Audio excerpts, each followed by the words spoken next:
Hello everyone, कैसे हैं आप सभी लोग। उम्मीद करता हूं बढ़िया होंगे, मस्त होंगे, पढ़ाई भी अच्छे से कर रहे होंगे। ठीक है, तो आज इस क्लास के अंदर अपन स्टार्ट कर रहे हैं कंट्रोल एंड कोऑर्डिनेशन। बहुत बेहतरीन चैप्टर है। ठीक है, और ये आपको अपनी जिंदगी में कंट्रोल करना भी सिखाएगा, बहुत सारी चीजें जो तुम रेगुलेट नहीं करते खुद को। ठीक है, तो इस चैप्टर में कुल मिलाकर के 3 टॉपिक्स हैं। अगर मैं देखूं तो पहला टॉपिक हमारा ह्यूमन नर्वस सिस्टम है। ठीक है, ह्यूमन नर्वस सिस्टम। दूसरा टॉपिक हमारा प्लांट नर्वस सिस्टम बन जाता है।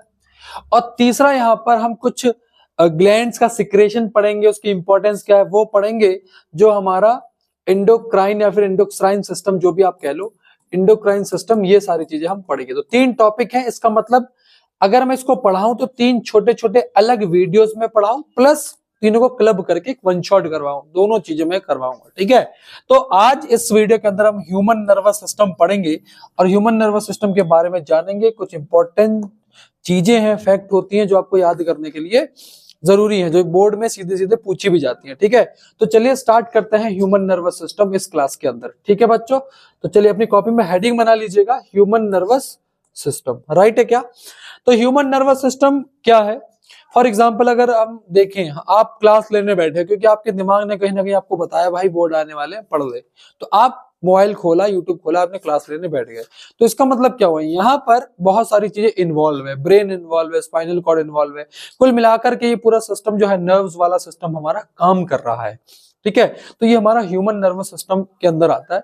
अब ह्यूमन नर्वस सिस्टम को मैं 2 पार्ट्स में डिवाइड कर सकता हूं, एक है सेंट्रल नर्वस सिस्टम और दूसरा है पेरिफेरल नर्वस सिस्टम। अब सर ये क्या चीज है, इससे क्या मतलब है इसका? ठीक है, तो बहुत ध्यान से समझना।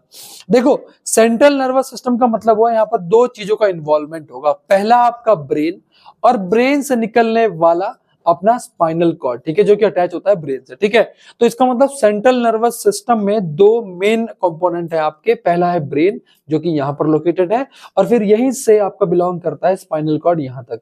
अगर मैं आपसे पूछूं सर स्पाइनल कॉर्ड का मतलब क्या, तो आप बोलोगे सर रीढ़ की हड्डी। बिल्कुल गलत बात है, जो कि स्पाइनल कॉर्ड का मतलब रीढ़ की हड्डी नहीं है। स्पाइनल कॉर्ड का मतलब हुआ ब्रेन से निकलने वाली ये वाली ब्रांच, जो कि प्रोटेक्टेड है आपकी किसमें, रीढ़ की हड्डी में। स्पाइनल कॉर्ड प्रोटेक्टेड होती है आपकी किसमें, रीढ़ की हड्डी में। बात समझ में आई आपको? तो स्पाइनल कॉर्ड का मतलब हुआ ब्रेन से निकलने वाली ये ब्रांच। ठीक है, तो हमारा सेंट्रल नर्वस सिस्टम में कितनी चीजें आएंगी, ब्रेन और स्पाइनल कॉर्ड। यहां तक बात क्लियर हुई कि नहीं हुई बेटा? चलिए, तो यहां पर सेंट्रल नर्वस सिस्टम है, कंसिस्ट करता है 2 चीजों से, पहला है ब्रेन, दूसरा स्पाइनल कॉर्ड। याद रख लेंगे, बहुत बढ़िया। दूसरी चीज फिर आता है पेरिफेरल नर्वस सिस्टम। अब ये क्या चीज है? अब बहुत ध्यान से अगर आप इस फिगर को देखो तो यहां पर बहुत सारी छोटी छोटी ब्रांचेस निकल रही है। देखो, बहुत सारी छोटी छोटी ब्रांचेस। कुछ ब्रांचेस यहां पर कहां से निकल रही हैं, ब्रेन से निकल रही हैं। कुछ ब्रांचेस हमारी कहां से निकल रही हैं, स्पाइनल कॉर्ड से निकल रही हैं। इसका मतलब क्या हुआ, ये छोटी छोटी जो ब्रांचेस दिख रही हैं अलग अलग बॉडी के अलग अलग हिस्से पे जा रही है। एक्चुअल में होता क्या है, ये जो छोटी छोटी ब्रांचेस हैं किससे मिलकर बनती हैं, सेल से मिलकर बनती हैं। किससे मिलकर बनती हैं, सेल से मिलकर बनती हैं। और सेल मिलकर क्या बनाता है, टिश्यू बनाता है। ठीक है, तो यहां पर नर्व्स टिश्यू होते हैं। कौन से? नर्व। बात समझ में आई नहीं आई? तो यहां पर जो छोटी छोटी ब्रांचेस दिख रही हैं, ये हमारा किसमें आता है, पेरिफेरल नर्वस सिस्टम में। यानी कि ब्रेन और स्पाइनल से बिलोंग करने वाली नर्व्स किसमें आती हैं, पेरिफेरल नर्वस सिस्टम में आती हैं। नर्व किससे मिलकर बनी होती है, छोटी छोटी सेल से। इन छोटे छोटे सेल को अपन कहते हैं न्यूरॉन। क्या कहते हैं बच्चों? न्यूरॉन कहते हैं। क्या आपको बेसिक बातें समझ में आ गई? फिर से समझाता हूं। ब्रेन और स्पाइनल कॉर्ड हमारा सेंट्रल नर्वस सिस्टम में आता है, और ब्रेन और स्पाइनल कॉर्ड से छोटी छोटी ब्रांचेस निकलती हैं। वो ब्रांचेस टिश्यू से मिलकर बनी होती, टिश्यू ही होते हैं वो, बट वो टिश्यू सेल से मिलकर बने होते हैं। उन सेल को हम क्या कहते हैं, न्यूरॉन कहते हैं। क्या कहते हैं बच्चों? न्यूरॉन कहते हैं। ठीक है ना, बेसिक बात समझ में आ गई। चलिए, तो ये चीज आपको समझनी जरूरी थी। तो पेरिफेरल सिस्टम में नर्व्स होती हैं। अब यहाँ पर 2 टाइप की नर्व है। कुछ नर्व जो थी इस स्ट्रक्चर के अंदर ब्रेन से एसोसिएटेड थी, और कुछ कैसी थी, स्पाइनल कॉर्ड से एसोसिएटेड। इसी बेस स्पेस के 2 नाम होते हैं, इसी बेसिस स्पेस के 2 नाम होते हैं, क्रैनियल नर्व्स और स्पाइनल नर्व्स। ठीक है, अगर मैं क्रैनियल नर्व की बात करूं तो ये ऐसी नर्व होती है जो एसोसिएटेड होती है, जो एसोसिएटेड होती है बच्चों किससे, ब्रेन से होती है। किससे होती है बच्चों?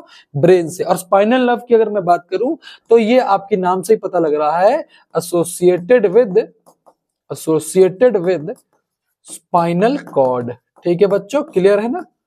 तो मतलब यार क्रैनियल नर्व का मतलब ब्रेन से निकलने वाली नर्व। ठीक है। स्पाइनल नर्व का मतलब स्पाइनल कॉर्ड से निकलने वाली नर्व।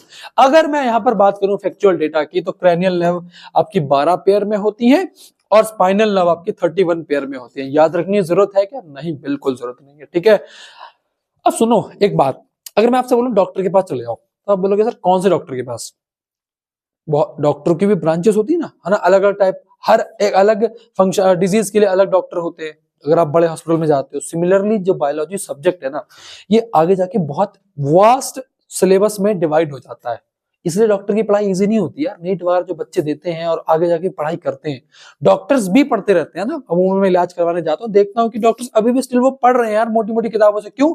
क्योंकि उनको उस पर्टिकुलर जिस भी सेक्शन में है उसका स्पेशलिस्ट बनना है। तो इसका मतलब इसकी भी बहुत डेप्थ पढ़ाई होती है। तो ये आपको बहुत एक ब्रॉड लेवल पर आपको ना बहुत एक मतलब कहते हैं ना मैक्रो लेवल पर चीजें दी हुई है, माइक्रो लेवल पे आप आगे जाकर के पढ़ोगे। ठीक है। तो इसलिए बता रहा हूं, यहाँ पे थोड़ा कंफ्यूज भी आप होगे कि इसका मतलब क्या। फॉर एग्जांपल मैं आपसे बोलूंगा कि वॉलेंट्री एक्शन दो चीजें कंट्रोल करनी है, सेरेबेलम और सेरेब्रम। कंफ्यूज हो गया बच्चा? तो उसके भी बहुत माइन्यूट माइन्यूट से स्टडी होती है आगे चल करके। 10th लेवल है, कुछ नहीं है, बिल्कुल छोटा सा लेवल है, उसी हिसाब से पढ़ो आप। ठीक है। तो ये चीज समझ में आ गई बेटा, ये आपको बताना जरूरी था। ठीक है। अब समझ में आ गया सेंट्रल नर्वस सिस्टम और पेरिफेरल नर्वस सिस्टम बहुत अच्छे से क्लियर होना चाहिए बेटा। चलिए अब बात करते हैं स्टिमुलस। कुछ टर्म्स हैं, ये टर्म्स समझाने जरूरी है। अब सुनना कि अब जैसे फॉर एग्जांपल मुझे ना बड़ी गर्मी सी लग रही है, तो मैंने पंखा चला लिया। मुझे गर्मी सी क्यों लग रही है? क्योंकि मेरी जो स्किन है उसने क्या महसूस करा, उसने कहीं ना कहीं गर्म चीज महसूस करी अपनी बॉडी के ऊपर। मतलब गर्मी लग रही है तभी फॉर एग्जांपल आपको गर्मी लग रही है, आपकी स्किन के ऊपर रिसेप्टर्स होंगे, उनको महसूस हुआ कि गर्म हो रहा है हमारा बॉडी। बात समझ में आई? तो स्टिमुलस वो चीज होती है जो आप इन्वायरमेंट में मौजूद होती है, ये आपकी बॉडी को चेंज महसूस कराती है। स्टिमुलस फॉर एग्जांपल बारिश आ रही है, ठीक है, बारिश आ रही है, तो इसका मतलब क्या हुआ? वो हमारे ऊपर गिरेगी तो हमारा जो रिसेप्टर्स हैं वो क्या हो जाएंगे? बोलो फटाफट से, एक्टिवेट हो जाएंगे। ठीक है। तो इसका मतलब इन्वायरमेंट में जो चेंज हो रहा है जिसकी वजह से हमारे रिसेप्टर्स एक्टिवेट हो रहे हैं, ठीक है, वो कुछ डिटेक्ट कर पा रहे हैं, उस चीज को हम स्टिमुलस कहते हैं। स्टिमुलस बहुत सारी चीज हो सकती है, रेन स्टिमुलस हो सकता है, ठीक है, हीट आपकी स्टिमुलस हो सकती है, स्मेल मतलब जो मान लो बदबू आ रही हो आप आसपास, वो आपका स्टिमुलस हो सकता है। तो स्टिमुलस का मतलब क्या हुआ? जिसकी वजह से आपके रिसेप्टर कुछ ही चीज को डिटेक्ट कर पाए, उसको हम स्टिमुलस कहेंगे। अब बात आती है रिसेप्टर क्या है। तो रिसेप्टर हमारी बॉडी के अंदर होंगे, स्टिमुलस कहां होगा? एनवायरमेंट में। क्लियर है? और रिसेप्टर कहां होंगे? हमारी बॉडी में। तो stimulus is any detectable change in the physical और chemical structure of an organisms environment में होगा ये। ठीक है। जो भी चेंज होगा जिसको हम डिटेक्ट कर पाते हैं उसको हम स्टिमुलस कहेंगे। फॉर एग्जांपल अभी लड़की खड़ी है, इसको बदबू आई, तो इसका मतलब ये जो स्मेल आ रही है ये स्टिमुलस है। इसको कैसे पता लगा? मतलब स्मेल आई तो इसकी बॉडी से कौन सा रिसेप्टर एक्टिवेट हुआ? तो आप कहोगे सर नोज वाले हिस्से में इसने नोज पकड़ लिया ऐसे करके, इसका मतलब ये नोज में यहाँ पर कोई रिसेप्टर होंगे। तो स्टिमुलस किसको एक्टिवेट करता है? रिसेप्टर को। बात समझ में आ गई? मतलब रिसेप्टर जो है वो डिटेक्ट करेगा किसे? स्टिमुलस को। क्लियर है? तो इसका मतलब इसने रिस्पॉन्स दिया, तो इसका मतलब यहां पर इसके कौन से रिसेप्टर ने वर्क किया? गस्टेटरी। क्लियर है? फिलहाल गस्टेटरी जानने की जरूरत नहीं है, रिसेप्टर समझ में आया, स्टिमुलस समझ में आया। सॉरी मतलब ऑल फैक्ट्री है ना। देखना रिसेप्टर क्या है? Group of cell which are present in sense organs, ये हमारे सेंस ऑर्गन में प्रेजेंट होते हैं। And they can detect change in our environment and respond to it. ये इन्वायरमेंट में होंगे और ये हमारे इंटरनल में होंगे। क्या अंतर क्लियर है बच्चों? क्या अंतर क्लियर है? कोई दिक्कत तो नहीं? चलिए बहुत बढ़िया, आइए आगे समझते हैं। ये आपके रिसेप्टर है। Group of cell which are present in sense organs and they can detect change in our environment and respond to it. 5 sense organ होते हैं, ईयर, कान, हैंड हाथ, जीभ, टंग, आईज आंखें आपकी, नोज। क्लियर है? ये 5 रिसेप्टर्स हैं। ठीक है, ये 5 रिसेप्टर्स हैं, इनको ये सेंस ऑर्गन्स में होते हैं। अब बहुत ध्यान से देखना, यहां देखो, अब बहुत ध्यान से देखना। अब इनके नेम है। फॉर एग्जाम्पल ईयर में कौन सा रिसेप्टर होगा? फोनो रिसेप्टर। ये किसका सेंस करेगा? सेंस ऑफ, बोलो फटाफट से, सेंस ऑफ साउंड, राइट है क्या? आईज किसका सेंस बताएगा? लाइट का, फोटो रिसेप्टर। नोज किसका सेंस करेगा? ये स्मेल का, तो ऑल्फैक्टरी। क्लियर है? स्किन किसका? टच का, हीट का, पेन का, ठीक है, तो thermo receptor. Thermo heat, thermo heat याद रखेंगे। टेस्ट का यानी कि गस्टेटरी, ठीक है ना, अपन ने इधर बोल दिया था, टेस्ट वाली बात नहीं थी, पर ये ऑल्फैक्टरी था, राइट क्या? ये रिसेप्टर क्लियर हुए क्या? टर्म्स क्लियर हुए कि नहीं हुए? याद रख लेंगे। तो कितने रिसेप्टर होते हैं? 5। कौन कौन से? थर्मो, फोनो, लिखो फटाफट से, उसके बाद ऑल्फैक्टरी, गस्टेटरी, ठीक है, और फोटो। क्लियर है? याद रख लेंगे आप अच्छे से, लिख लेना इसको अच्छे तरीके से याद, ठीक है बेटा। चलिए अब एक चीज समझते हैं, फॉर एग्जाम्पल मेरे को यहां कांटा लग जाए, कांटा लगा, कांटा लग गया। अब इसका मतलब वो कांटा क्या है? स्टिमुलस। बात समझ में आ गई? क्लियर है? तो इसका मतलब मेरे यहां के रिसेप्टर, इस रिसेप्टर का नाम क्या होगा? बोलो फटाफट से, क्या होगा नाम इसका? क्या बोलोगे सर? Thermo receptor. क्यों? क्योंकि स्किन के ऊपर है। क्लियर है? अब यहां से मैसेज जाएगा, कहां जाएगा मैसेज? स्पाइनल कॉर्ड को जा सकता है, ब्रेन को, अभी नहीं बताऊंगा कहां जाएगा, लेकिन स्पाइनल कॉर्ड को या फिर ब्रेन को। समझ में आ गया? फिर वहां से हमारा ब्रेन बोलेगा भैया ये हटा ले। बात समझ में आ गई? तो इसका मतलब स्टिमुलस एनवायरनमेंट में था, एक्टिवेट कौन हुआ? रिसेप्टर। उसके बाद मैंने यहां से हाथ हटाया, तो इसका मतलब इफेक्टर ने वर्क किया, और last but not least effector क्या कर देगा? रिस्पॉन्ड कर देगा। बात समझ में आ गई? ये कुछ ऐसे वर्क होता है। अब इसी को हम डिटेल जानकारी में पढ़ेंगे आगे इस क्लास के अंदर। क्या यहां तक बच्चों बात क्लियर हुई? क्या यहां तक बात क्लियर हुई? आप बोलेंगे हाँ जी सर। चलिए आगे बढ़ते हैं। अब समझते हैं नर्वस सिस्टम में और डिटेल में जानकारी। क्या बच्चों यहां तक रिसेप्टर वाली कहानी क्लियर है? रिसेप्टर वाली कहानी क्लियर है क्या? चलिए अब समझते हैं। अब ह्यूमन नर्वस सिस्टम में अगर आप बहुत ध्यान से देखो तो ये ब्रेन था और ये स्पाइनल कॉर्ड हो गई हमारी, ये मिलकर क्या बनाती है? Central nervous system. उसके बाद ये छोटी छोटी ब्रांचेस चली गई, ये टिश्यूज है, ठीक है। इनमें क्या है? सेल। और ये सेल जो है, इस सेल को क्या नाम दूं? न्यूरॉन। क्या नाम दूं? न्यूरॉन। इस सेल को क्या नाम दूं? न्यूरॉन। हमने 9th क्लास में पढ़ा था, ठीक है। नर्वस सिस्टम में जो सेल होती है वो न्यूरॉन सेल्स होती है। क्लियर है? बात समझ में आई? चलिए अब न्यूरॉन के बारे में जानते हैं। बहुत डिटेल जानकारी मैं आपको यहां दूंगा, लेकिन बहुत ध्यान से समझना। ये आपका न्यूरॉन सेल है, ये एक सेल है। मतलब क्या हुआ? कहने का मतलब ये हुआ कि यहाँ पर बहुत सारी सेल है यहाँ पर, ठीक है। इसी सेल को हम क्या कह रहे हैं? Neuron cell. पहले इसका स्ट्रक्चर समझते हैं, बहुत ध्यान से देखना। जो बच्चे बना सकते हैं वो बनाएंगे, ठीक है। मुझे बनाना नहीं आता, तुम्हें ऐसा लग रहा होगा मुझे आता है, बट मैं यहाँ पर आपके लिए लेकर आया। देखना ध्यान से, अब बहुत ध्यान से देखना। इसका ये जो स्ट्रक्चर है ना, ये जो स्ट्रक्चर है, ये डेंड्राइट कहलाता है। क्या कहलाता है? डेंड्राइट। क्लियर है? उसके बाद ये इसका न्यूक्लियस हो गया। ये इसका क्या हो गया? न्यूक्लियस। राइट है बच्चों? इसमें यहां पर क्या होता है बच्चों? बोलो फटाफट से।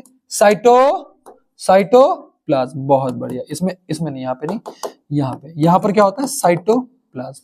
राइट है? ओके। अब बहुत ध्यान समझना, ये जो कलेक्टिवली स्ट्रक्चर है ना, इसको सोमा बोलते हैं। क्या इसका यहाँ पर 10th क्लास में कोई लेन देन है? नहीं, कोई लेन देन नहीं है। बट आप कहोगे सर पढ़ाया नहीं। सुनना बहुत ध्यान से, ये कलेक्टिवली स्ट्रक्चर ये वाला ना, ये कलेक्टिवली स्ट्रक्चर सोमा है, लेकिन इसको पढ़ने की जरूरत नहीं है। याद रखिएगा, इसको यहाँ पढ़ने की जरूरत नहीं है, फर्दर पढ़ लेना। अब आगे समझना, यहां पर ये जो यहाँ पर छोटी छोटी कवर है, ठीक है। इस कवर के अंदर क्या है? बहुत ध्यान से देखना। ये वाला ये स्ट्रक्चर है, ये ऊपर ये कवर है, इसके अंदर स्ट्रक्चर, ये कवर है इसके, ठीक है। ये कवर है यहाँ पर। इन कवर में भी सेल्स होती हैं, ठीक है। तो ये जो स्ट्रक्चर है ये वाला, इसको कहते हैं एक्सॉन। क्या कहते हैं? एक्सॉन। ये बात समझ में आई? तो ये पूरा स्ट्रक्चर यहां से यहां तक क्या कहलाएगा? एक्सॉन कहलाएगा, ठीक है। इसके ऊपर जो कवर है ठीक है, इस कवर को माइलिन शीट बोला जाएगा, याद रखना। ठीक है, जानने की जरूरत नहीं है, मतलब याद रखने की जरूरत नहीं है, क्योंकि आपको यहाँ पर जरूरत नहीं पड़ेगी। सुनो, एक तो ये सोमा स्ट्रक्चर जो है यहाँ पर, इसकी भी आपको 10th लेवल पे कोई जरूरत नहीं है। उसके बाद माइलिन शीट की भी जरूरत नहीं है 10th लेवल पे, बट आपको एक्सोन का पता होना चाहिए। अब एक्सोन के ऊपर जो शीट है इसका नाम है माइलिन शीट। उसके ऊपर जो सेल होते हैं, इन सेल को स्वान सेल बोला जाता है। इनका भी बहुत फंक्शन होता है, बहुत डिटेल में पढ़ना है आपने, आगे चल करके बायो से पढ़ना चाहते हैं तो। ठीक है, उसके बाद ये जो एंडिंग है, इन एंडिंग को नर्व एंडिंग बोला जाता है, यानी कि एक्सोन एंडिंग बोला जाता है। बात समझ में आई कि नहीं आई? क्या स्ट्रक्चर समझ में आया? एक बार इसकी लेबलिंग कर लेते हैं, जो एग्जाम में आएगा उसकी लेबलिंग कर लेते हैं। ठीक है, एक बार इसकी लेबलिंग कर लेते हैं बहुत अच्छे से। ये स्ट्रक्चर दिख रहा है आपको, ये स्ट्रक्चर दिख रहा है, ये क्या है बेटा? ये डेंड्राइट। ये क्या है? डेंड्राइट। ठीक है, ये क्या है बच्चों? ये क्या है? न्यूक्लियस, है ना, न्यूक्लियस। ठीक है, ये यहां से यहां तक क्या है? एक्सोन। ठीक है, अच्छा जानकारी के लिए, ये क्या था हमारा? Myelin sheath. ठीक है, जरूरत नहीं है एक्सोन यहां तक, आप एक्सोन लिख दीजिए। और ये क्या है हमारा? एक्सोन एंडिंग, यानी कि नर्व एंडिंग। क्लियर है? यानी कि नर्व एंडिंग। बच्चों क्लियर है? इसके अलावा कुछ भी याद रखने की जरूरत नहीं है।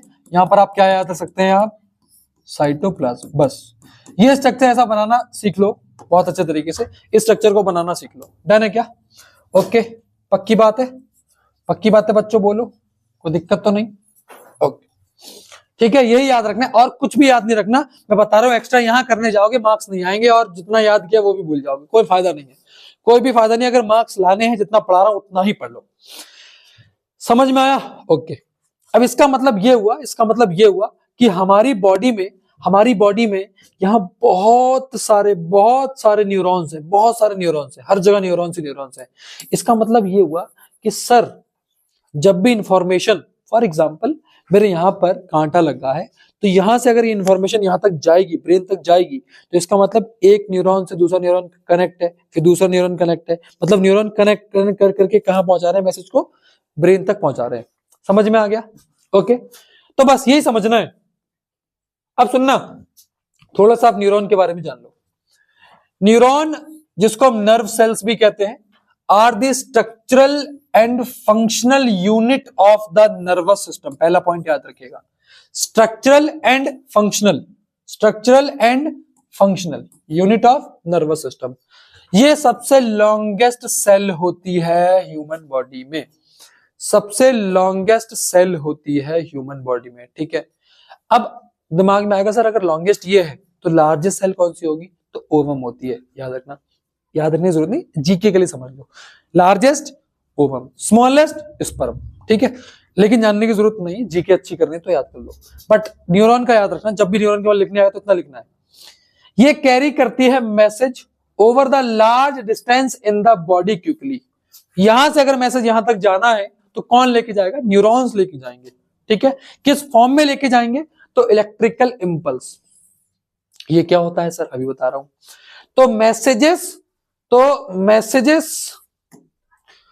Messages are carried out in the form of electrical signal called electrical impulse और नर्व इंपल्स। तो ये जो मैसेज है, ये किस फॉर्म में जा रहे हैं? इलेक्ट्रिकल इंपल्स या फिर नर्व इंपल्स की फॉर्म में जा रहे हैं। क्या होता है सर? बहुत ध्यान से समझना। कोई कांटा वाला से एग्जांपल ही लूंगा मैं। यहां कांटा लगा, तो इसका मतलब यहां पर इलेक्ट्रिकल क्या जनरेट होगा? इलेक्ट्रिकल सिग्नल जनरेट होगा। ठीक है, फिर ये मैसेज जाएगा, तो मैसेज जिस फॉर्म में जाएगा इसको हम नर्व इंपल्स कहते हैं। माइन्यूट लेवल पे समझो कि एकदम से वहां पर रिएक्शन स्टार्ट हो जाएगी और वो रिएक्शन चलने लगेगी नर्व्स के अंदर, ऐसा समझ लो। ठीक है, समझ में आया? तो एकदम से रिएक्शन चालू हो गई और वो जो आपकी न्यूरॉन है उसके अंदर चलने लगेगी, वो एक न्यूरॉन से दूसरे में, दूसरे से तीसरे में। ठीक है, तो ये ऐसे रिएक्शन चलती जा रही है। समझ में आया? एकदम से ट्रिगर्ड हुआ और वो चलने लगा इस तरीके से। क्लियर है? ऐसे समझना है आपको। देखो यहां पर, देखो फॉर एग्जाम्पल यहां पर इलेक्ट्रिकल सिग्नल जनरेट हुआ होगा, तो यहां से चलने लगा, तो वो ट्रिगर्ड हुआ है हर जगह। ठीक है ना, तो ऐसे ट्रिगर्ड होता है ये। बात समझ में आ गई नहीं आ गई? डर है बच्चों यहां तक? कोई प्रॉब्लम तो नहीं, कोई मसला तो नहीं, कोई दिक्कत तो नहीं? चलिए, अब देखो यहां पर ये ट्रिगर्ड हुआ है। ठीक है, अब देखो यहां पर फॉर एग्जाम्पल आपके रिसेप्टर ने कुछ महसूस किया, तो न्यूरॉन का कौन सा पार्ट सबसे पहले महसूस करेगा? तो डेंड्राइट। ठीक है, तो याद रखना है इलेक्ट्रिकल सिग्नल जो है वो कहां जनरेट होते हैं? कहां जनरेट होते हैं? डेंड्राइट में होते हैं। कहां होते हैं? डेंड्राइट में। कोई दिक्कत तो नहीं? ठीक है, अब डेंड्राइट से मैसेज कहां जाएगा? एक्सॉन से, और एक्सॉन से कहां पहुंचेगा? एक्सॉन एंडिंग पे, एक्सॉन एंडिंग पे पहुंचा। फिर यहां से अगले डेंड्राइट पे मैसेज क्या होगा? ट्रांसफर होगा। बात समझ में आ गई? फिर अगले डेंड्राइट से कहां जाएगा? एक्सॉन पे, फिर दोबारा एक्सॉन एंडिंग पे पहुंच गया। बात समझ में आ गई कि नहीं? क्लियर है? फिर समझना इस चीज को कि एक्सॉन पे, डेंड्राइट पे ये इंपल्स आपकी जनरेट हुई और यहां से कहां गई? एक्सॉन पे गई, एक्सॉन से एक्सॉन एंडिंग पे गई, और एक्सॉन एंडिंग से अगले डेंड्राइट पे फिर से, मतलब अगले न्यूरॉन के, एक के बाद एक न्यूरॉन कनेक्ट है ना। ये न्यूरॉन हो गया, ये न्यूरॉन हो गया, अगला न्यूरॉन हो गया। ठीक है, अब बच्चे के दिमाग में ये आएगा कि कैसे पहुंच रही है, तो यही तो जा रही है इलेक्ट्रिकल सिग्नल से। देखो यहां पर क्या लिखा है, क्या लिखा है? इलेक्ट्रिकल सिग्नल, इनको क्या कहा जाता है? इलेक्ट्रिक इंपल्स, इसी फॉर्म में जा रही है। ठीक है, लेकिन यहां पर एक चीज है, याद रखना, एक एक्सॉन एंडिंग और अगले न्यूरॉन के डेंड्राइट के बीच में छोटा सा क्या होता है बच्चों? गैप होता है। छोटा सा क्या होता है? गैप होता है। याद रखिएगा, मैंने क्या बोला? एक न्यूरॉन के एक्सॉन एंडिंग और अगले न्यूरॉन के डेंड्राइट के बीच में छोटा सा गैप होता है, उस गैप को कहा जाता है साइनेप्स। उस गैप को क्या कहा जाता है? साइनेप्स। ये एक्सॉन एंडिंग है और ये अगला डेंड्राइट है, तो इसके बीच में यहां पर गैप होगा, गैप होगा। अब आप कहोगे सर अगर गैप है तो मैसेज यहां से यहां कैसे पहुंच रहा है? तो एक केमिकल रिएक्शन के जरिए पहुंच रहा है। क्या उसको यहां जानना जरूरी है? नहीं जरूरी है, फिलहाल समझ लो कि केमिकल रिएक्शन के जरिए पहुंच रहा है। छोटे छोटे यहाँ पर आयंस होंगे, वो लेके जाएंगे। बात समझ में आई नहीं आई?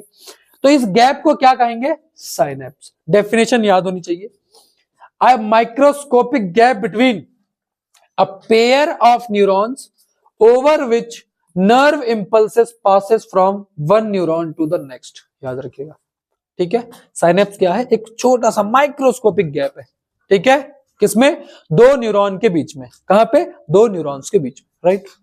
चलो, बस यही समझाना आपका, मतलब यही समझाना आपको मेरा मकसद था। क्लियर है? अब समझना वर्किंग ऑफ न्यूरॉन, जो मैंने आपको चीज समझाई कि डेंड्राइट पे ट्रिगर्ड हुआ आपका इलेक्ट्रिक सिग्नल, फिर वो एक्सॉन पे गया, एक्सॉन से एक्सॉन एंडिंग पे, फिर अगले डेंड्राइट पे, वो चीज लिखी यहाँ पे।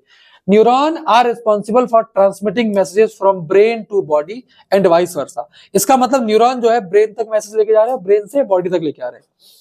When receptors sense anything, a chemical reaction triggered. This reaction causes electrical impulse in the dendrite। कहां क्रिएट हो रहा है? डेंड्राइट में, ठीक है। उसके बाद these impulses travel through the body of neuron to axon ending, and from axon ending it travel to the next neuron, ठीक है, through synapse। बात समझ में आएगी नहीं आएगी? तो ये आपका पूरा वर्किंग है, ये मोस्ट इंपॉर्टेंट है। अगर आपसे आ जाए, क्वेश्चन आ जाए कि explain the process through which electric signals travel in the neuron, तो आपको ये पूरा एक्सप्लेन करना है। और ऐसे मैं कहता हूं कि अगर आप ऐसे चार्ट में भी आंसर लिखकर आते हैं तो आपका आंसर कभी भी गलत नहीं होगा, ठीक है। बात समझ में आई? फ्लो चार्ट में क्लियर है? ध्यान दे लो पढ़ाई पे। चलो ठीक है बेटा, यहां तक क्लियर है क्या? आइए, अब ये क्या भला है, ये क्या भला है? अब सुनना, न्यूरॉन, ऐसा तो है नहीं कि न्यूरॉन ही हाथ को कह देगा हट जा, ऐसा तो कभी नहीं होगा। तो न्यूरॉन जिस मसल से कनेक्ट होगा, फॉर एग्जांपल ये मेरी हाथ की मसल है, ठीक है, उसमें कैपिलरीज भी होंगी। तो न्यूरॉन जिस मसल से कनेक्ट होगा, वो जो पॉइंट ऑफ कांटेक्ट होता है, वो जो पॉइंट ऑफ कांटेक्ट होता है जहां न्यूरॉन कैपिलरीज या मसल से कनेक्ट करेगा, लास्ट में जाके जुड़ेगा, उस पॉइंट ऑफ कांटेक्ट को हम न्यूरोमस्कुलर जंक्शन कहते हैं। याद रखिएगा, ये देखो, ये आपकी मसल्स हो गई, ये न्यूरॉन है, ये न्यूरॉन है, ठीक है। बात समझ में आई नहीं? तो याद रखना, वो पॉइंट ऑफ कांटेक्ट जहां न्यूरॉन अटैच करेगा कैपिलरी से या फिर मसल से, इसको हम कहेंगे न्यूरोमस्कुलर जंक्शन। बहुत इंपॉर्टेंट, 2 नंबर का 1 नंबर का सवाल आ सकता है। तो a point of contact between nerve ending of a motor neuron and muscle. क्या है मोटर न्यूरॉन? अभी बताऊंगा। बात समझ में आई? तो point of contact between nerve ending of motor neuron and muscle और दूसरी डेफिनेशन आ सकते हो, connection between motor neuron and a muscle fibre is known as neuromuscular junction. बहुत इंपॉर्टेंट है, कभी कभी सवाल आता भी है इसके ऊपर, ठीक है। मतलब इसकी लेबलिंग पर सवाल आ सकता है, याद रखिएगा। कौन सी लेबलिंग पे ध्यान देना है, देखना इस लेबलिंग पे, ये पॉइंट ऑफ कांटेक्ट है, ठीक है। और ये मोटर जंक्शन आपकी, ये आपकी मोटर न्यूरॉन है। अभी समझाता हूं थोड़ी देर में कि मोटर न्यूरॉन क्या होता है। क्या बच्चों यहां तक क्लियर है? क्या बच्चों यहां तक बात क्लियर हुई कि नहीं हुई? आप बोलेंगे हाँ जी सर। न्यूरॉन के टाइप, इसका मतलब न्यूरॉन के भी अलग अलग टाइप हो सकते हैं। हाँ, 3 टाइप की न्यूरॉन होती है। कौन कौन सी? Sensory neuron, motor neuron, relay neuron. क्या भला है सर, ये समझ में कुछ नहीं आ रहा। 3 टाइप की होती है, पहले तो याद करो इसका नाम, sensory, motor, relay. Sensory, motor, relay, याद हो गया? ठीक है, पक्की बात, ओके। अब बहुत ध्यान समझना, इसको एक डायग्राम समझाता हूं, सुनो। ये डायग्राम मोर देन सफिशिएंट है समझने के लिए। अब समझना बहुत ध्यान से।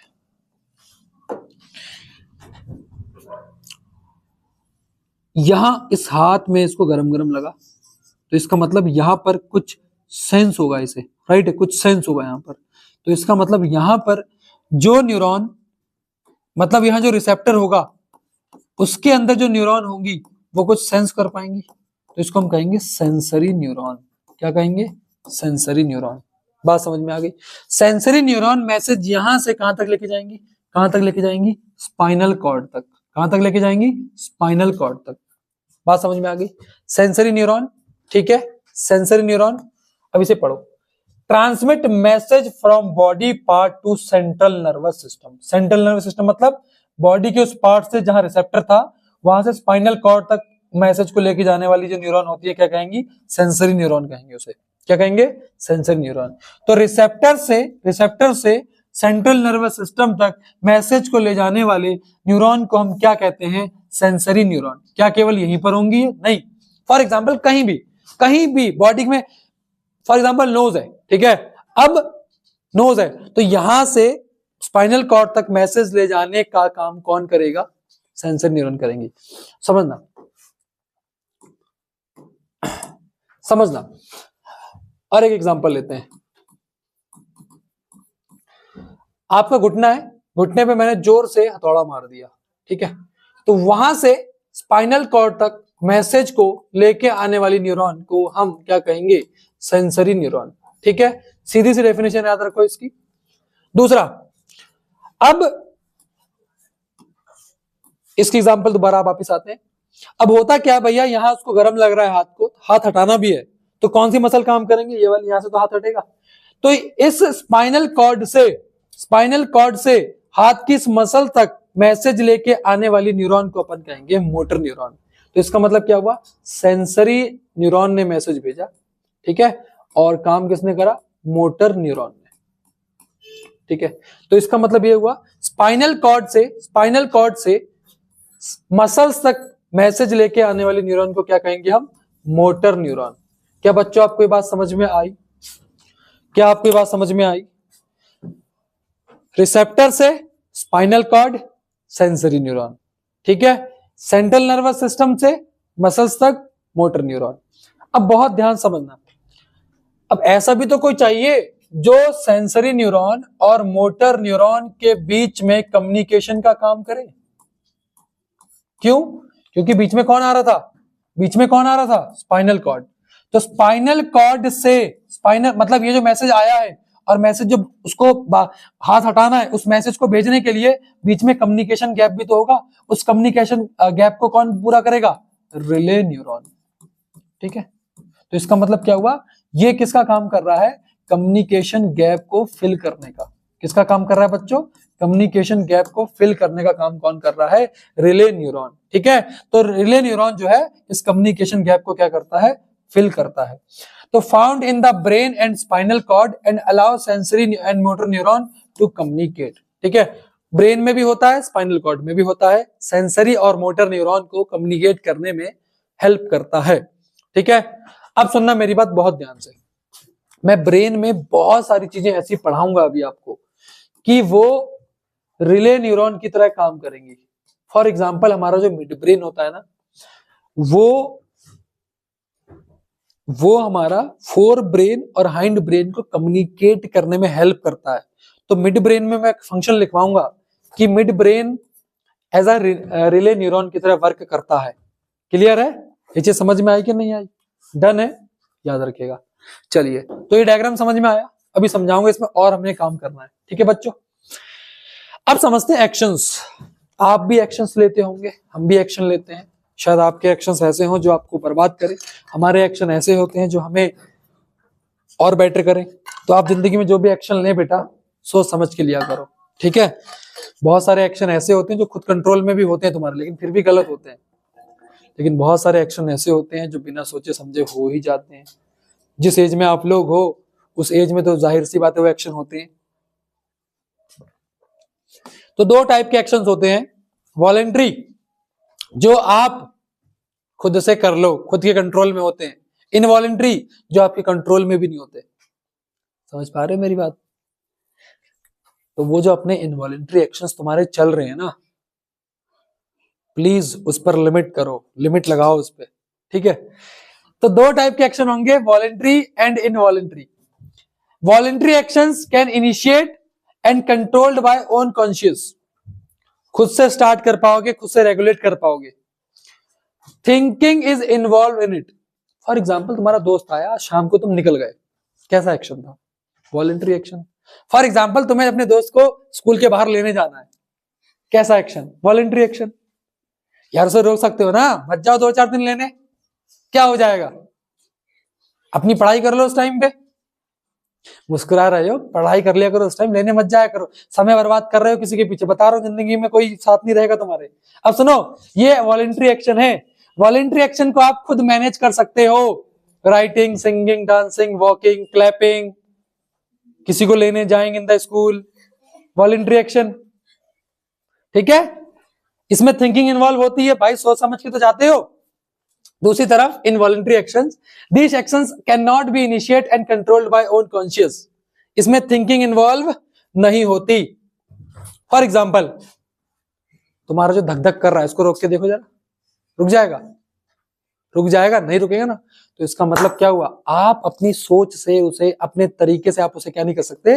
रोक नहीं सकते, मैनेज नहीं कर सकते। क्लियर है? अब सुनना, क्या वॉलेंट्री एक्शन में ब्रेन इन्वॉल्व होता है? जी हाँ, होता है। होता है ना ब्रेन इन्वॉल्व। तुम किसी को लेने जा रहे हो, दिमाग सोच के, कुछ तो तुम्हारी वो होगी उसमें सोचने की। रोकी जरा, रोक दियो भाई, क्या कर रहे तुम लगे यार? ब्रेन इन्वॉल्व होता है ना उसमें, होता है ना? तो देखो ध्यान से, तो वॉलेंट्री एक्शंस में भी ब्रेन इन्वॉल्व होता है, इनवॉलेंट्री में भी होता है। अब आप कहोगे सर कैसे? फॉर एग्जाम्पल यार, मुझे सुनो मेरी बात दोनों। जैसे for example pumping of blood है, इसमें ब्रेन का इन्वॉल्वमेंट होता है। ठीक है? Relaxation of blood vessel, contraction and relaxation, ये आपके इनवॉलेंट्री है और ये आपके वॉलेंट्री है। दो एक्शन समझ में आ गए? ठीक है, अब सुनना मेरी बात बहुत ध्यान से। हमारे जो इनवॉलेंट्री एक्शंस होते हैं, ये अंडर द कंट्रोल होते हैं medulla oblongata. Medulla oblongata. Sir ये क्या है, क्या बता दिया हमको? मैं बता रहा हूं बेटा, रुक जाओ थोड़ी देर। मेडुला ऑब्लंगाटा जो कि हाइंड ब्रेन का हिस्सा है, याद रखिएगा इस चीज को, सीधे सीधे सवाल आएंगे। और इन जो वॉलेंट्री एक्शंस होते हैं, ये कंट्रोल करते हैं सेरिब्रम एंड सेरेबेलम दोनों। याद रखना, सेरेब्रम और सेरेब्रम दोनों मिलकर कंबाइनली इसको कंट्रोल करते हैं। लेकिन आपको एग्जाम में कंबाइनली नहीं लिखना, मैं आपको बता रहा हूं क्या लिखना है। ठीक है? दो एक्शन समझ में आ गए, वॉलेंट्री, इनवॉलेंट्री। तो अब तीसरा एक्शन क्या है? Reflex action. सर क्या है? मेरी बात ध्यान सुनना।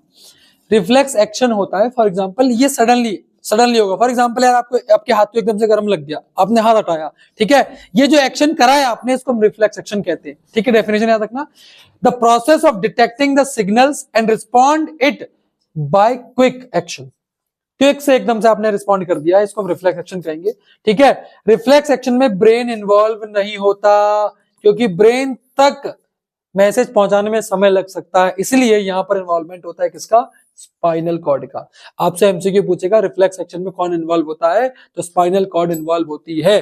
ठीक है? अब इस डायग्राम को समझना, ये जो डायग्राम आपके सामने मैंने लिखा था, सुनो। यहां पर हुआ क्या, बहुत ध्यान समझना। ये आपका रिफ्लेक्स एक्शन का एग्जांपल है। ठीक है, यहाँ के रिसेप्टर ने डिटेक्ट किया क्या, यहाँ हाथ को गर्म लग रहा है, ठीक है, यहां से सेंसरी न्यूरॉन ने मैसेज भेजा किसे, स्पाइनल कॉर्ड को, और स्पाइनल कॉर्ड ने तुरंत मोटर न्यूरॉन को मैसेज दिया और हमने मसल हटा दी। अगर फॉर एग्जांपल स्पाइनल कॉर्ड यहां से मैसेज भेजती ब्रेन को और फिर ब्रेन वहां से दोबारा मैसेज भेजता कि हटा लो हाथ, उतनी देर में हाथ जल सकता था, ठीक है। तो ये रिफ्लेक्स एक्शन का एग्जांपल है। यहाँ पर सडनली हम क्या देते हैं, रिस्पॉन्स देते हैं, और यहाँ पर ब्रेन इन्वॉल्व नहीं होता लेकिन ब्रेन का रोल होता है। क्या बोला सर ये, मैंने बोला कि रिफ्लेक्स एक्शन में ब्रेन इन्वॉल्व नहीं होता लेकिन ब्रेन का एक छोटा सा रोल होता है। इन्वॉल्वमेंट ब्रेन की नहीं है लेकिन रोल है। कैसे, फॉर एग्जाम्पल आपके पेरेंट्स आपकी जिंदगी में इन्वॉल्वमेंट नहीं देते ना, लेकिन रोल प्ले कर रहे हैं ना, आपको बनाने में रोल प्ले, पैसा दे रहे हैं भाई, इन्वॉल्वमेंट नहीं दे रहे हैं, वो कह रहे हैं जो मर्जी करो, बट रोल तो प्ले कर रहे हैं ना, पैसा दे रहे हैं ना, यही ब्रेन का काम है। सुनना, यहां पर रिफ्लेक्स एक्शन में होगा क्या, यहां पर सेंसरी न्यूरॉन मैसेज भेजेंगे स्पाइनल कॉर्ड को और स्पाइनल कॉर्ड यहां से मोटर न्यूरॉन को मैसेज भेजेगा, ठीक है। तो ये आपका हुआ रिफ्लेक्स एक्शन, आपने सडन क्या कर दिया, यहां पर रिस्पॉन्ड किया, ठीक।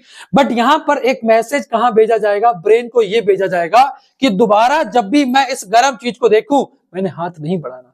फॉर एग्जाम्पल छोटा बच्चा होता है, ठीक है, छोटा बच्चा होता है, वो यार पहली बार उसके सामने सांप आया, वो खेलने लगा उससे क्या होगा, उसे पता नहीं है, ठीक है। बट फॉर एग्जाम्पल उसके पापा ने चांटा मारा जोर से, तो इसका मतलब क्या हुआ, वो दोबारा ब्रेन ने उस मैसेज को स्टोर कर लिया कि बेटा ऐसी चीज से दोबारा तू खेलेगा तो तेरा चांटा पड़ेगा, दोबारा वो ऐसी चीज के सामने जाएगा भी नहीं। तो ब्रेन यहां पर क्या कर रहा था, उस चीज को सेव करके रख रहा था, दोबारा जब वो सांप के पास गया उसको याद आ जाएगी पापा का चांटा, तो यहां पर ब्रेन ने उस मैसेज को सेव करके रखा है। सिमिलरली यहां पर इस मैसेज को ब्रेन सेव करके रखेगा, किस लिए, ताकि दोबारा जब मैं इस गर्म चीज को देखूं मैं हाथ ना बढ़ाऊं, ठीक है। तो ये रोल है ब्रेन का, ठीक है। तो रिफ्लेक्स एक्शन समझ में आया बेटा, रिफ्लेक्स एक्शन समझ में आया कि नहीं, ठीक है। ये देखना, कहां गया ये, देखो रिफ्लेक्स एक्शन कैसे हुआ, stimuli is detected by sensory receptor and sensory neuron generate impulse, ठीक है। तो यहां पर सेंसरी रिसेप्टर ने क्या करा, डिटेक्ट किया चेंज को, ठीक है।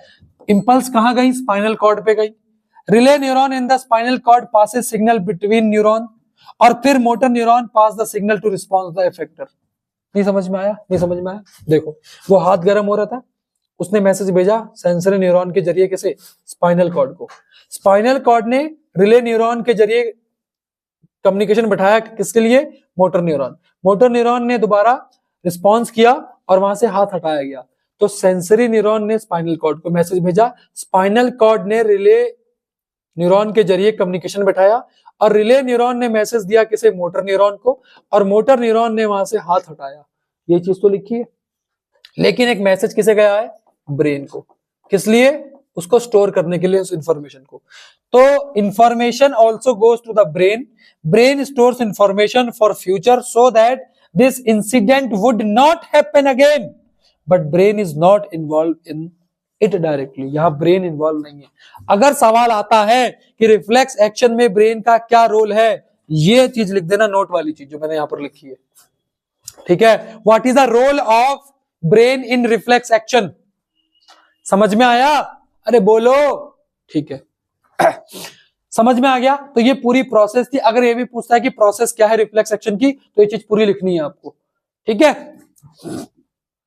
अब यहां पर सर रिफ्लेक्स आर्क क्या है, कुछ नहीं है, ये पाथवे, ये पूरा पाथवे यहां से यहां तक जो पूरी प्रोसेस हुई है, यहां जो पाथ यूज हुआ है, इसको हम रिफ्लेक्स आर्क बोलेंगे। Path travelled by nerve impulse during reflex action is called reflex arc.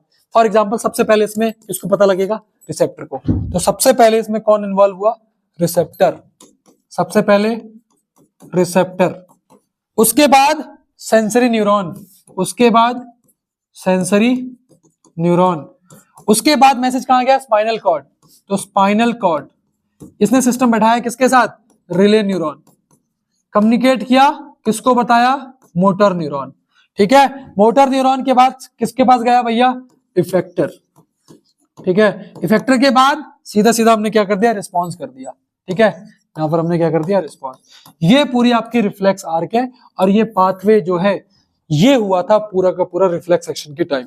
तो ये आपका पूरा रिफ्लेक्स आर्क हो गया, ठीक है। डिफरेंस समझ में आ गया, एक्शन क्या है, क्योंकि रिस्पॉन्ड करना, आर्क क्या है, पूरा पाथवे जिसके थ्रू क्या हुआ, रिफ्लेक्स एक्शन हुआ है। समझ में आया कि नहीं? अरे बोल दो बच्चों, बोल दो कि नहीं। चलो बहुत बढ़िया। अब बात आती है सर ये मुझे रिफ्लेक्स एक्शन इनवॉलेंट्री की तरह लग रहा है। अबे गधे, कैसे लग रहा है? इनवॉलेंट्री में ब्रेन इन्वॉल्व था, रिफ्लेक्स में है नहीं, है ना? आया बेटा समझ में? ठीक। तो रिफ्लेक्स एक्शन क्या है? Reflex action are automatic involuntary responses which occur either due to internal और एक्सटर्नल स्टिमुलाई। नी जर्क होना, ठीक है, blinking of eyes, hand withdrawn on painful stimulus, ये आपके एग्जांपल है रिफ्लेक्स एक्शन के। ठीक है, अब सर इसमें डिफरेंस आ सकता है क्या? बिल्कुल आ सकता है। ये बड़ा इंपॉर्टेंट है, 2 या 3 मार्क्स में ये डिफरेंस पूछा जा सकता है कि sir what is the difference between reflex action and involuntary action. ये क्विक नहीं होते, बट ये कैसे होते हैं? क्विक होते हैं। ठीक है, इसमें ब्रेन इन्वॉल्व होता है, स्पाइनल कॉर्ड भी इन्वॉल्व होती है, बट यहां पर केवल और केवल कौन इन्वॉल्व होता है? Spinal cord. ठीक है, ये observe, they are observed in emergencies like sneezing, knee jerk, ETC. ठीक है, they are observe to carry out daily life process. For example, ठीक है, मम्मी खाना बना रही थी, गरम गरम तवा लग गया हाथ पे, हाथ हटाना पड़ गया हमको वहां से। क्या है? डेली लाइफ में जो हम प्रोसेस करते हैं उसमें कभी भी हो सकती है। बोलो कोई दिक्कत? याद रखिए, नोट्स पहुंच जाएंगे, टेलीग्राम चैनल को ज्वाइन कर लेना, लिखने की जरूरत नहीं, नोट्स पहुंच जाएंगे। ठीक है, लिंक उसका डिस्क्रिप्शन बॉक्स में दिया है बेटा। ठीक है, बोलो बोलो बोलो। चलो आइए उस चीज की बात करते हैं जिस चीज की आपके अंदर क्या है? कमी। क्या? अच्छा, ह्यूमन ब्रेन की बात करते हैं। पहली बात, क्या ह्यूमन ब्रेन, क्या ब्रेन के बिना इंसान जिंदा रह सकता है? अरे रह सकता, तुम रह तो रहे हो यार, रह रहे हो ना ह्यूमन ब्रेन के, मतलब ब्रेन के बिना, कैसी बात है? ठीक है, जिंदगी चल सकती है, आपकी भी चल रही है। चलो, human brain is a main coordinating centre of the body. Main coordinating centre of the body, main coordination हमारा ब्रेन में ढालता है। It is responsible for integrating different output and input. For example, हम सोच समझ के ब्रेन से करते हैं, कुछ भी मैसेज आया हम पहले सोचेंगे, फिर उसको मतलब डिफरेंट आउटपुट इनपुट जो हमारी बॉडी से आएंगे, स्टिमुलस से आएंगे, हम उस पर सोच विचार के रिस्पॉन्ड करते हैं। तो ये इंटीग्रेट करता है डिफरेंट इनपुट एंड आउटपुट्स को। ठीक है, brain is situated in a bony box called cranium. क्या होता है? ये देखो, बहुत ध्यान से देखना, ये एक बोन है, ये बोन है। ठीक है, ये बोन है बेटा, ये वाली बोन। ठीक है, इसको क्रैनियम बोला जाता है। क्या बोला जाता है? क्रैनियम। ठीक है, इस बोनी बॉक्स का नाम क्या है? क्रैनियम। इसके अंदर 3 छोटी छोटी लेयर होती हैं, 3 छोटी छोटी लेयर होती है, 3 छोटी छोटी लेयर होती है। उस लेयर को मेनिंजस बोला जाता है। क्या बोला जाता है? मेनिंजस। तो प्रोटेक्शन ऑफ ब्रेन कैसे हो रहा है? जो बोनी बॉक्स है उसका नाम है क्रैनियम। ये जो डायग्राम है ना 11th की एनसीईआरटी का है, बताऊं आगे जाके, अगर बायो लेनी है तमीज से माइंड सेट कर लेना कि तमीज से पढ़ूंगा, मैथ भी लेनी तब भी ढंग से माइंड सेट कर लेना। अगर पढ़ना है, पढ़ाई के फील्ड में कुछ करना है, नहीं करना तो 90% बच्चे भारत की यही करते हैं जो तुम करोगे आगे। पढ़ना है तो ढंग से पढ़ना, नहीं पढ़ना तो भाड़ में जाओ। ठीक है, तो याद रखना जो बोनी बॉक्स है उसका नाम क्या है? क्रैनियम। ठीक है, और जो लेयर जिसमें वो क्रैनियम के अंदर जो लेयर है उसका नाम क्या है? मेनिंजस। ठीक है, फिलहाल इतना याद रख लो, क्रैनियम बोनी बॉक्स का नाम है, मेनिंजस वो 3 लेयर्स है उसका नाम है। इसका एक्स्ट्रा कुछ नहीं पढ़ना, जिसने पढ़ाया है ठीक है 10th लेवल तक। बहुत सारे लोग ज्ञान देते भी हैं, भाई देखो ज्ञान देने के लिए पूरी जिंदगी पढ़ी है, अभी मार्क्स मैटर करते हैं, और मार्क्स अगर लाने तो बस इतना याद रखना। ठीक है, तो brain is situated in a bony box called cranium which protect it from external injury. It is covered by membrane called meninges. ठीक है, इतनी चीज लिखी याद रख लेना, एग्जाम में सारे क्वेश्चन हो जाएंगे, वो मैं करवा दूंगा। ठीक है, ह्यूमन ब्रेन का स्ट्रक्चर है। ह्यूमन ब्रेन के 3 पार्ट होते हैं। पहला फोर ब्रेन, सबसे ऊपर वाला हिस्सा। ठीक है, मुझे लग रहा है ये तुम्हारा गायब है। फोर ब्रेन, दूसरा मिड ब्रेन, तीसरा हाइंड ब्रेन।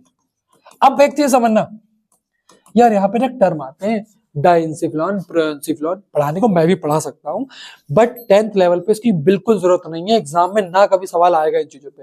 ठीक है, मेसोइंसिफ्लॉन, प्रोइंसिफ्लॉन, डाइंसिफ्लॉन, बाइंसिफ्लॉन नहीं पढ़ाऊंगा क्योंकि आता नहीं है, लेवल पे जरूरत नहीं है। 11th में बायो लेना, पढ़ लेना। ठीक है, तो 3 पार्ट होते हैं ब्रेन के, fore brain, mid brain, hind brain. ये वाला हिस्सा फोर ब्रेन है। फोर ब्रेन में 3 चीजें होती है, सेरेब्रम, ठीक है, हाइपोथैलेमस और थैलेमस। ठीक है। फिर आता है मिड ब्रेन, मिड ब्रेन के और भी पार्ट होते हैं लेकिन 10th लेवल पे नहीं है। फिर आता है नीचे आपका हाइंड ब्रेन, हाइंड ब्रेन के 3 हिस्से होंगे, पॉन्स, मेडुला और सेरेबेलम। ठीक है, सेरेब्रम, सेरेब्रम, हाइपोथैलेमस और थैलेमस, ये वाला हिस्सा सेरेब्रम का, ये सेरेब्रम है। ठीक है, ये थैलेमस हो गया आपका, और इसी में हाइपोथैलेमस आता है, ये बीच वाला हिस्सा। ठीक है, तो आपके 4 ब्रेन के 3 हिस्से होते हैं, कौन कौन से? Cerebrum, cerebrum, thalamus, hypothalamus. ठीक है, मिड ब्रेन, केवल मिड ब्रेन याद रखना। नीचे हाइंड ब्रेन 3 हिस्से, कौन कौन से? पॉन्स, पॉन्स लिखा है, ठीक है, मेडुला ऑब्लांगाटा, मेडुला बोलते हैं, और सेरेबेलम, 3 चीजें होती हैं। हंस क्यों रहा है भाई, पढ़ ले यार। ठीक है, बात समझ में आई? तो part of a brain 3 part होंगे, 4 brain, mid brain, hind brain, hind brain, hind brain. ठीक है, कोई दिक्कत नहीं। 4 ब्रेन की अगर मैं बात करूं, 4 ब्रेन की अगर मैं बात करूं, तो ये main thinking part of the brain होता है, main thinking part of the brain होता है 4 brain. It has region which receive sensory impulses from various receptor. ठीक है, वो रिसेप्टर जो है इंपल्स भेज रही है, तो ये कौन आपका क्या बोलते हैं उसको, रिसीव करता है, तो आपका 4 ब्रेन करता है। 4 ब्रेन का कौन सा हिस्सा करता है? तो सेरेब्रम करता है, लेकिन जो मैं बोल रहा हूं वही समझना। ठीक है, 4 ब्रेन के 3 हिस्से, सेरेब्रम, थैलेमस और हाइपोथैलेमस। ठीक है, मिड ब्रेन और हाइंड ब्रेन, हाइंड ब्रेन के 3 हिस्से, सेरेबेलम, पॉन्स और मेडुला। ठीक है, ये स्लाइड बहुत इंपॉर्टेंट है, याद रखना। ठीक है, और मैंने यहाँ पर 4 ब्रेन के बारे में कुछ चीज लिखी है, main thinking part of the brain है। ठीक है, 4 ब्रेन में भी कौन सा वाला हिस्सा मेन थिंकिंग पार्ट का है? तो सेरेब्रम। ठीक है, फिलहाल अगर इन 3 पार्ट्स में अगर एग्जाम में क्वेश्चन आता है कि इन तीनों में से कौन सा मेन थिंकिंग पार्ट है, तो 4 ब्रेन। लार्जेस्ट पार्ट कौन सा है? तो यही है। ठीक है, largest part of the brain भी आपका 4 ब्रेन है, याद रखिएगा। 4 ब्रेन में भी कौन सा वाला हिस्सा? तो सेरेब्रम वाला हिस्सा। लेकिन जो चीज लिखी है वो सत्य है, बाकी कुछ भी सत्य नहीं है। मार्क्स लाना है तो इसे याद करना है केवल। ठीक है, बात समझ में आ गई? नहीं, बहुत बढ़िया। आइए अब इन तीनों को डिटेल में पढ़ते हैं, इन तीनों को डिटेल में पढ़ते हैं, सेरेब्रम, थैलेमस, हाइपोथैलेमस। अगेन बोलूंगा कि अगर मार्क्स लाने हैं यही चीज याद करनी है जो समझा रहा हूं, उसके अलावा दिमाग इधर उधर मत दौड़ाओ। ठीक है, घोड़े के यहाँ लगा होता है ना, वैसे बन जाओ, बिल्कुल ऐसे लगा लो और ये याद कर लो, मार्क्स आएंगे पूरे। 4 ब्रेन, 4 ब्रेन में सेरेब्रम जो है वो लार्जेस्ट पार्ट है, सेरेब्रम जो है वो लार्जेस्ट पार्ट है। ठीक है, 4 ब्रेन का जो सेरेब्रम वाला हिस्सा है वो centre of wisdom, thinking and memory है। ठीक है, सेंटर ऑफ विजडम, थिंकिंग और मेमोरी। आप जो भी सोचते हो, आपकी जो बुद्धि है, आपकी जो इंटेलिजेंस है, वो कौन डिसाइड करता है? Cerebrum. Site of learning, reasoning and intelligence etc किसमें आएगा? सब कुछ सेरेब्रम में। ठीक है, ये थॉट और एक्शन को भी क्या करता है? कंट्रोल करता है। फॉर एग्जांपल पढ़ते पढ़ते थॉट आ गया भैया कि वहां दोस्त के पास जाना था, या ये करना था, वो करना था, तो कौन उसको कंट्रोल करेगा? सेरेब्रम। ठीक है, थॉट, लर्निंग, इंटेलिजेंस, विजडम, सब कुछ किसके कंट्रोल में है? सेरेब्रम। ठीक है, बात समझ में आ गई?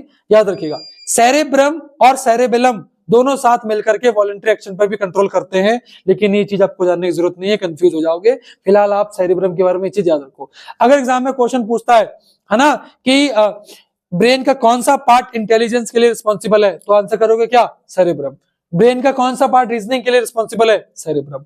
इस पर 3 नंबर का सवाल सीबीएसई ने लास्ट ईयर पूछा भी था, बता रहा हूं, उसने 3-4 ऑप्शन दिए हुए थे। ऑप्शन का मतलब question A B C D दिया हुआ था, पूछा गया था कि कौन सा पार्ट किसके लिए रिस्पॉन्सिबल है, तो इंटेलिजेंस किसके लिए हो जाएगा? मतलब इंटेलिजेंस किसके कंट्रोल में है? सेरेब्रम। ठीक है, सेरेब्रम के लिए क्लियर है इतनी चीजें, ये पॉइंट 3 अच्छे से याद होने चाहिए। उसके बाद थैलेमस, थैलेमस रुक जाओ, पहले हाइपोथैलेमस समझो। हाइपोथैलेमस होता है सेंटर एसोसिएटेड विद हंगर। ठीक है, हंगर, भूख लग रही है या फिर खाना खा लिया, हमें कैसे पता लगा मैं पेट भर के खाना खा लिया है? तो हाइपोथैलेमस क्या करेगा? उसको कंट्रोल करता है। और खाना है, ठीक है, ज्यादा खाना है, तो हाइपोथैलेमस को क्या कर रहा है? कंट्रोल कर रहा है। प्लस हाइपोथैलेमस जो है वो सिक्रेशन ऑफ हार्मोनल, ठीक है ना, हार्मोनल सिक्रेशन को भी क्या करता है? आपका कंट्रोल करता है। ये चीज क्या होती है सर? इसी क्लास के लेक्चर नंबर 3 में या फिर पार्ट 3 में हम एंडोक्राइन ग्लैंड जब पढ़ेंगे तब मैं आपको बताऊंगा। बट याद रखिएगा, हाइपोथैलेमस के कंट्रोल में होता है सिक्रेशन ऑफ हार्मोनल ग्लैंड्स। ठीक है, बात समझ में आ गई? याद रखना है बच्चों के? नहीं, आप बोलेंगे हाँ जी सर। अब समझते हैं थैलेमस का क्या काम है। थैलेमस, मैंने बोला था अगेन कि भैया यहां से मैसेज जा रहा है, यहां मैसेज आ रहा है, ये तो बीच में आ रहा है, तो इसका मतलब इन दोनों के बीच में कंट्रोल बैठाना जरूरी है, मैसेज वहां से वहां कम्युनिकेशन भेजना जरूरी है। तो ये काम कौन कर रहा था? रिले न्यूरॉन कर रहा था। सिमिलरली थैलेमस आपका काम करता है किसका? रिलेइंग सेंसरी इंफॉर्मेशन, मतलब ये वाला ब्रेन का पार्ट और ये वाला पार्ट, इन दोनों के बीच में कम्युनिकेशन बैठाने का काम करता है, उसी को कहते हैं रिलेइंग सेंसरी इंफॉर्मेशन। ठीक है। दूसरी चीज, thalamus also play role in keeping you awake and alert. आपको अलर्ट रखने का, नींद आ रही है ऐसे करके बैठे हुए, अलर्ट रखने का काम कौन करेगा? तो भैया थैलेमस करेगा। ठीक है, समझ में आया? थैलेमस, हाइपोथैलेमस, सेरेब्रम, क्लियर है? ठीक है, बोलो। मार्क्स यहां से आएंगे स्लाइड से, डन है क्या? बहुत बढ़िया। अब हम अगर सेरेब्रम को डिवाइड करें तो उसमें 4 लोब होते हैं, उसके 4 हिस्से होते हैं, frontal lobe, parietal lobe, occipital lobe और टेम्पोरल लोब। क्या इस स्लाइड की कोई इंपॉर्टेंस है? No importance. 10th क्लास में कभी कुछ नहीं पूछेगा, बस मुझे शौक था बताने का तो मैंने बता दिया, याद रखोगे नहीं तो गोली मारो। ठीक है, कोई दिक्कत नहीं। 4 लोब होते हैं, फ्रंटल, पैरेटल, ऑसिपिटल, टेम्पोरल। याद रखने की जरूरत नहीं है। अगर तुम्हें ज्यादा जानना है, ये मैं मिटा दे रहा हूं, यहां रीड कर लो, पता लग जाएगा तुम्हें कि इमोशन पे कंट्रोल फ्रंटल लोब का होता है, ऑसिपिटल विजन पे करता है, पैरेटल आपका परसेप्शन और डिसीजन मेकिंग करता है, टेम्पोरल मेमोरी पे करता है। क्या जरूरत है? क्योंकि अगर मैं यहां पर बोलूं कि विजन पर ऑसिपिटल लोब कंट्रोल करता है, तो थोड़ी देर में आपसे मैं बोलूं कि भैया जो मिड ब्रेन था इसका भी यही काम था, तो तुम कंफ्यूज हो जाओगे। ठीक है, तो बस इतना याद रख लो कि जो मिड ब्रेन का फंक्शन था वो था centre of control on vision and hearing. सुनने में और देखने पे जो कंट्रोल होता है वो इस पे करता है, लेकिन तुम तो करते ही नहीं हो। तुम पे ना सुनने पे कंट्रोल है, देखने पे कंट्रोल है, गंदी चीजें देखते रहोगे, कंट्रोल है तुम पे थोड़ा बहुत भी, गालियां बकते रहते हो, सुनते भी रहते हो। ठीक है, तो बस, तो मिड ब्रेन का एक ही फंक्शन था, centre of control on vision and hearing. ठीक है, चलिए आइए, ये 4 लोब याद रखना। हाइंड ब्रेन की बात करते हैं तो सबसे पहला पार्ट है सेरेबेलम। ठीक है, सेरेबेलम पहला फंक्शन सारे वॉलेंट्री एक्शंस पे कंट्रोल करता है अलोंग विद सेरेब्रम। पहली चीज तो याद रख लेना। ठीक है, तो कंट्रोल ऑल वॉलेंट्री एक्शंस। दूसरा, maintain body posture and balance of the body. For example cycle चला रहे हो, इस पर सवाल पूछेगा सीबीएसई, देख लेना। आप राइडिंग बाइसाइकिल चला रहे हो, बाइसाइकिल में चला रहे हो उसे तो कंट्रोल करना पड़ रहा है ना, तो बॉडी का वो जो बॉडी बैलेंस बना के रख रहा है ना वो, तो वो कौन कर रहा है? सेरेबेलम। ठीक है, जब भी आप बाइसाइकिल चलाओगे तो जो आपका पोस्चर बना रहेगा, बॉडी का बैलेंस मेंटेन होगा, किसकी वजह से होगा? सेरेबेलम की वजह से। ठीक है, अगली चीज, अब फॉर एग्जाम्पल मैं खड़ा हूं ऐसे बढ़िया तरीके से, ठीक है, तो बॉडी का बैलेंस बना हुआ है, शाम को लगा लूंगा थोड़ी सी, ऐसे गिरता रहूंगा, तो बॉडी का बैलेंस क्या होगा? बिगड़ जाएगा। तो इसका मतलब उस टाइम पे जब मैं अल्कोहल का कंज्यूम करता हूं तो मेरी बॉडी में सेरेबेलम काम करना धीमा कर देता है। भाई मैं पीता नहीं हूं, ठीक है समझ लेना इस चीज को। ठीक है, एग्जांपल देने के लिए बता रहा हूं। ठीक है, तो इवनिंग में सेरेबेलम जो होगा वो मेरा काम करना क्या कर देगा? बंद कर देगा, जिस वजह से बॉडी का बैलेंस नहीं बनेगा, इधर उधर पड़ा हुआ मिलूंगा, फिर घर वाले उठा के लेके आएंगे। ठीक है, तो समझ में आया? सेरेबेलम बॉडी का बैलेंस, बॉडी बैलेंस को मेंटेन रखता है, बॉडी पोस्चर को बनाए रखता है। सेरेबेलम में इतना ही याद रखना है। सेरेबेलम, बेल मतलब बैलेंस, याद रख पाओगे। पॉन्स की बात कर रहा हूं तो coordination centre for signal that flow from spinal cord to brain and vice versa. मतलब ब्रेन से स्पाइनल कॉर्ड, मतलब स्पाइनल कॉर्ड जो ब्रेन को मैसेज भेज रही है और ब्रेन वापस भेज रहा है, उसके बीच में कम्युनिकेशन बिठाने का काम पॉन्स का है। बस इतना ही याद रखना। ठीक है, तीसरा है मेडुला ऑब्लांगाटा, बहुत इंपॉर्टेंट है, वेरी इंपॉर्टेंट, सवाल बनेगा इस पे। इनवॉलेंट्री एक्शंस, ठीक है, तुमने कुछ लड़कियां चाउमीन मोमो देख लेंगी, ठीक है, और पकौड़े देख लेंगी, कुछ भी देख ले तो मुंह में पानी आने लगता है ना। तो मुंह में पानी आने लगने का मतलब क्या है? सलाइवेशन। ठीक है, ब्लड प्रेशर, रेस्पिरेशन, ये सारे कैसे एक्शन है? ब्लड प्रेशर कैसे एक्शन है? Involuntary action. तो involuntary action such as vomiting, तो vomiting, blood pressure, breathing, salivation, ठीक है ना, और यहां पर रेस्पिरेशन, ये सारे कैसे एक्शन है? इनवॉलेंट्री एक्शंस हैं। और इनवॉलेंट्री एक्शंस हमेशा कंट्रोल में होते हैं मेडुला ऑब्लांगाटा। पूछे ब्रेन का कौन सा हिस्सा? हाइंड ब्रेन, और उसका भी कौन सा हिस्सा हाइंड ब्रेन का था? Medulla oblongata. बच्चों याद रख पाएंगे क्या? पूरी स्लाइड अच्छे से याद है? कोई दिक्कत तो नहीं, कोई परेशानी तो नहीं? बोलो, ठीक है ठीक है ठीक है, पक्का पक्का ना, बोल दो। Oh my God, chapter is finished. वाह, क्या मजेदार चैप्टर था ना, समझ में आया कि नहीं? अगर समझ में आया हो तो प्लीज रिस्पॉन्ड करिएगा, कमेंट सेक्शन में लिखिएगा अपने जो विचार हैं आपको मेरे को लेके। नहीं आया तो गालियां बक दो, क्या ही कर लोगे मेरा, कुछ नहीं कर पाओगे। थैंक यू सो मच, मिलते हैं अगली क्लास में।